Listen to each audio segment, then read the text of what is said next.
How are we doing, everybody? Welcome to another episode of Getting Jiggy with It. I'm Will, and today we're opening, well, what you saw in the thumbnail. This is Lord of the Rings, an adventure book game from Ravensburger. They've done two other ones, I believe, Wizard of Oz and Princess Bride, maybe. But this is new to us. I wanted to check out Wizard of Oz, but this came out. Much prefer this theme. Not that I don't like Wizard of Oz. So let's go ahead and get into the box and see what it's about. All right, so there we go. We are looking at an adventure book game, The Lord of the Rings by Ravensburger, 10 plus, 1 to 4 players. Does not have a time, and I think that's because it's done in chapters. One thing I did notice, and this is kind of now it's like, do I need to get the other two? On this side of the box, they did put a number, so it's supposed to be like, oh, this is the third book, right? Because it's got that book look. If you're going to do that, though, don't do this. Right? It's fine if you want to make it look like a book and you say adventure book and you got I can't show both at the same time if I do it that way. I get it. That's cool. It's got the gold leaf. That's cool. But don't do this because that doesn't look like a book anymore. Pet peeve over or rant over. This is the other side, which is just your normal board game side. So if you are not wanting to show it as a book and then have that OCD of where is book 1 and 2? Here is the back. It is we do have 20 minutes per chapter, so they put it on the back. It's a dangerous business, Frodo going out to your door. You step onto the road, and if you don't keep your feet, there's no knowing where you might be swept off to. Sauron's shadow has fallen across Middle-earth, and the One Ring must be destroyed. Leave the Shire's green pastures to travel to fair Rivendell, survive the Binds of Moria, march on Isengard, and finally reach Mordor. Only by working together can you ensure the One Ring is delivered to the fiery heart of Mount Doom and destroy it once and for all. So you basically are going to be played through the entire trilogy of Lord of the Rings in a total of 8 chapters. So 8 times 20 is 160. Aha! I can do math. And then you got some components, which is what we're going to see inside the box. So this isn't meant to be heavyweight. It is a lighter weight game. It is just supposed to be fun. And of course, in wonderful Ravensburger style. Ooh, that actually came off pretty good, to be honest. All right, I'll have to do the rest of them later. It's not meant to be heavy. If you want a heavy Lord of the Rings game, there's plenty of them out there. I'm thinking about Journeys in Middle-earth, but then I'd want everything. So you guys let me know if you guys would like to see that content, because otherwise, what's the point of me buying it? I have enough games. I don't need to buy more. Here we go. Rule book, Lord of the Rings rule book, Journey to Mount Doom. Components, setup, game overview, move, storytelling, draw, plot, discard, story cards and completing challenge, One Ring story cards and the corruption track, special cards, cleaning chapters, ending games. There are solo rules. And then there are some FAQs for the chapters. So it's nice to see an FAQ in a game, but at the same time, you have to wonder, why did you have to add an FAQ to a game that hasn't come out yet, unless you knew there were issues from playtesting that you should have clarified somewhere. Either way, I digress. It's still nice to have. I've seen a couple other games that have that as well. And then same thing, chapters, the other chapters in the back here for the FAQ. All right. So the first thing is the adventure book. I don't know if there's spoilers, so if you don't want to see spoilers, look away now. I personally am one of those people that I don't care. I actually read spoilers before I watch a movie, read a book sometimes. So here's the adventure begin. Gives you your setup over here on the side. Special rules for this chapter. This one in particular, you lose the chapter if there's more than one hobbit in the hiding spot or the plot deck runs out. Then you restart the chapter. You lose the game if the corruption track reaches 15. So I guess if you lose the game, you're supposed to start all the way back at the beginning. We won't be doing that. So we will do this as a playthrough. We'll probably play through the entire thing. 160 minutes isn't too bad for us. And then there are challenges. Keep it secret, keep it safe. It comes in pints. And then we do not stop till nightfall. So this is more the movie than the actual book. So I don't know if I'm disappointed in that or not. I would have preferred it to be the book. See, that was this. This gave me the impression it was the book, but then when you get inside, it's not the book. So then we got the Fellowship Forged. We got Mines of Moria. I guess I should do it this way so you guys can see the left side, although my little thingy saying go check us out on social medias is doing that. So you got Fellowship Splits. Last March of the Ints, Chapter 6, Battle of Helm's Deep. We have Shelob's Lair. And then we have the final battle, which looks really crazy. That's a lot of colors and things going on. Then we have the back, where even the smallest person can change the course of the future. It is a cardboard style book. So there is a little bit of course, natural warping that's occurring. But I mean, that's fine.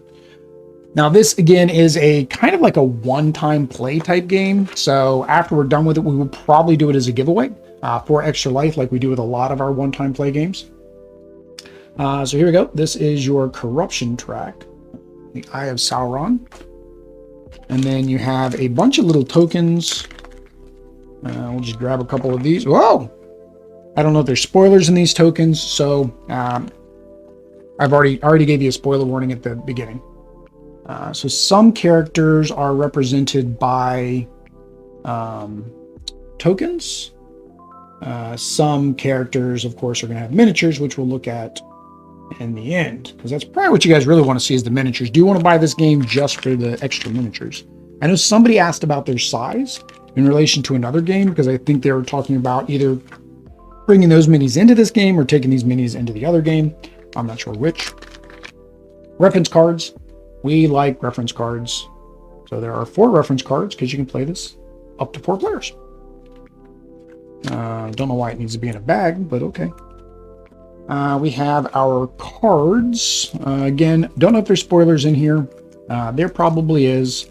So be warned. We'll just flip through them really quickly. That says chapter 8, so I'm thinking that's at the end. So let us start with these ones instead. Nope, that doesn't have any chapters mentioned at all. So I think these are your action cards. Yeah, so you got movement cards, horn cards. I don't know what those do. Sword cards. An Eye of Sauron card. That's the Elf Water. And then you have the One Ring card. When played or discarded, move the corruption marker up 1 space, a corruption tracker. So I'm guessing it gives you a good ability, but then you play it and it's kind of detrimental to your progress because you don't want that corruption to go out according to the rules. And then these, let's see here. So these are all the same. So you have different characters. Choose a player to draw 2 cards from the story deck. They're all the same. You got Arwen. You have a Great Eagle. Galadriel's Hair. Mirror of Galadriel. Elven Cloaks. So this looks like equipment and event cards maybe. Shadow Fox. Bilbo's Journal. And then numbers on a dice. So this is, I guess, the randomizer since there's no dice in here. So I'm wondering if you could use a regular D20. Oh no, it only goes up to 15. That's stupid. Design your game with 20 and then people can use their D20. Corruption cards, something like that. And then here's your chapter. Okay, so this just tells you, I guess, what you need to do. So we'll look at the chapter 1. That way it's not many spoilers. 1 to 3, move any hobbit to the hiding spot. It's already occupied. Okay, so it's what these do. Yeah. So 1 to 3, that. 4 to 5, that. Do they make 15-sided dice? Somebody let me know down in the comments. I don't think they do. 6 to 8, move the Black Riders. 9 to 12, move either Black Riders. 13 to 15, move more Black Riders. And then you got more chapters with more things happening. But we're not going to look at those. All right. And then the last thing are the miniatures. So of course, we are going to need to paint these miniatures. So that is one of the other benefits. If you enter to win this, when we eventually give it away, you will come with a set of painted minis. Now, again, you can tell the difference between mass-produced minis. This is like very... Whee! Oh, I couldn't help myself. So check out the detail though. Maybe they got a little bit of detail. They got a decent amount of detail. They are soft. Like even the base. Look, even the base is squishy. So it's very soft plastic.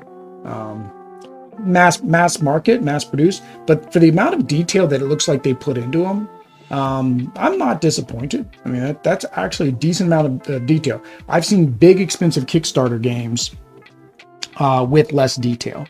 It does unfortunately mean that, Gimli's axe here And again, because they're not miniature makers, they don't know that, that needed to be a little bit thicker to keep it from bending, and so forth. The color might be making it hard to make out, but yeah, there's a decent amount of detail there. And I mean, I guess that's the thing, is if this plastic is cheaper to produce and you can still get this kind of detail, because a lot of times with your softer plastic, you're going to lose some detail because it's soft. I don't know why any manufacturer can't make 100,000. Now, the only, again, disadvantage, and most people would be very upset about it, is Argon's sword there was like just completely bent. I mean, he's got more of a, what's it called? A scimitar, right?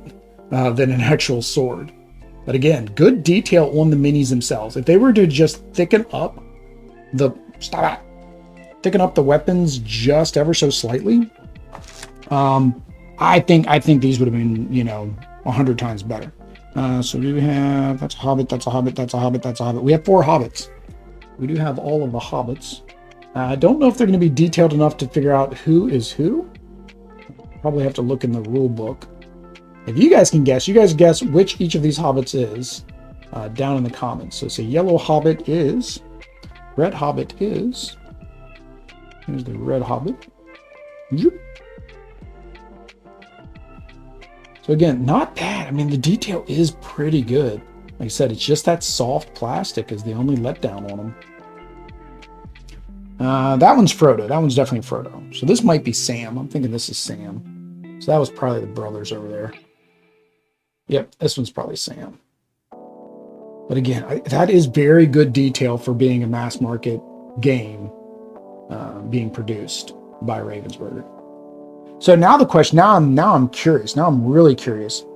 Are the minis inside of Jurassic Park the same material? So, well, no, that wasn't Ravensburger. That was it Ravensburger with Funko? Or was it Funko by themselves? Or was it just Ravensburger? Now I don't remember, guys. I'm wondering how those minis were. There we go. There is Frodo with his little dagger, which is for him was a full sword. I also noticed that the bases are not circle. They're kind of oval. So I did notice that as well. On the tops, you can see more on the top because the base that they're on is round, and you can kind of see it's a little bit warped around the base there.